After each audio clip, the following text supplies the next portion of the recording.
24 June সোমবার বিকেল 4:30টায় লাল ফিতা কর্তন করে অনাড়ম্বর অনুষ্ঠানের মধ্য দিয়ে নগরীর খুলনা থানাধীন খানজাহান আলী রোডে গ্লাক্সো মোড়স্থ কেএমপির সদর দপ্তরের নবনির্মিত মূল ফটকের উদ্বোধন করেন police commissioner Mohammad Mozammel Haque.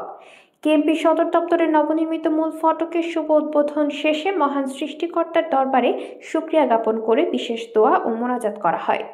কেএমপির police commissioner মহোদয় কেএমপি সদর দপ্তরের নবনির্মিত মূল ফটক নির্মাণ কাজের জন্য মাননীয় প্রধানমন্ত্রী ও আইজিপি মহোদয়ের প্রতি কৃতজ্ঞতা জ্ঞাপন করেন।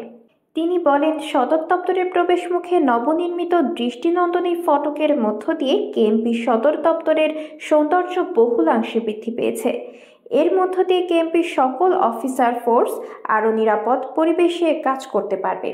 এ সময় কেএমপির অতিরিক্ত পুলিশ কমিশনার সর্দার রকিবুল ইসলাম, অতিরিক্ত পুলিশ কমিশনার মুসাম্মদ তাসলিমা খাতুন সহ ঊর্ধ্বতন পুলিশ কর্মকর্তাবৃন্দ এবং বিভিন্ন পদমর্যাদার অফিসার ও ফোর্স উপস্থিত ছিলেন।